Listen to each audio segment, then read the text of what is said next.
రాష్ట్రంలో జిల్లాల పునర్వ్యవస్థీకరణపై రెవెన్యూ శాఖ మంత్రి పొంగులేటి శ్రీనివాసరెడ్డి స్పష్టతనిచ్చారు. అసెంబ్లీలో సభ్యుడు బీర్ల ఐలయ్య అడిగిన ప్రశ్నకు ఆయన సమాధానమిచ్చారు. రాష్ట్రంలో ఉన్న ఏ జిల్లాను తీసేయాలని కానీ కొత్త జిల్లాలు ఇవ్వాలని కానీ ఈ ప్రభుత్వానికి లేదని తేల్చి చెప్పారు.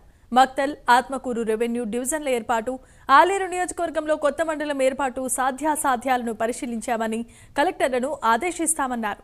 11 రెవెన్యూ డివిజన్ల ప్రతిపాదనలకు సంబంధించి 4కి ఇప్పటికే నోటిఫికేషన్ ఇచ్చామన్నారు. జిల్లాలో 17 మండలాలు ఉన్నాయి అధ్యక్ష. 17 మండలాలకు గాను 2 రెవెన్యూ డివిజన్లు ఉన్నాయి.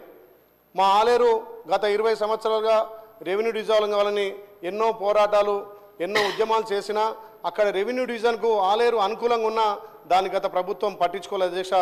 ఇప్పుడైనా మన ప్రజాపాలన గౌరవ ముఖ్యమంత్రి చొరవతోటి మా రెవెన్యూ శాఖ మంత్రులు మా పెద్దన్న పొంగులేటి శ్రీనగర్ ఆధ్వర్యంలో ఆలేరును రెవెన్యూ డివిజన్ చేయాలి అధ్యక్ష. ఆలేరును రెవెన్యూ డివిజన్ చేస్తే 8 మండలాలు అక్కడ పరిపాలన సౌలభ్యం కానీ అక్కడ ఉన్నటువంటి భూ సమస్యలు కానీ పరిష్కారం అవుతాయి.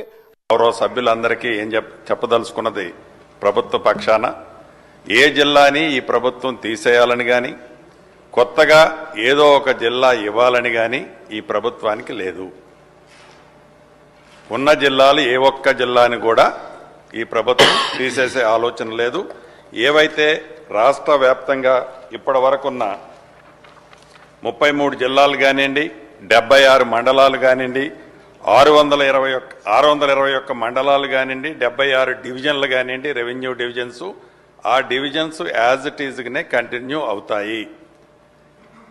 ఏ ఒక్కళ్ళు రాష్ట్రంలో ఉండే ప్రజలు కానీ ప్రజాప్రతినిధులు కానీ ఈ డివిజన్ తీసేస్తున్నామనో, ఆ మండలం తీసేస్తున్నామనో, ఈ జిల్లా మారుస్తున్నామనో ఏదైతే అపోహలు ఉన్నాయో ఆ అపోహలకి ఫుల్ స్టాప్ పెట్టాలని ఈ శాసనసభలో నుంచి యావత్ తెలంగాణ ప్రజలకి, అదే రకంగా ప్రజాప్రతినిధులకి రాష్ట్ర ప్రభుత్వం తరఫున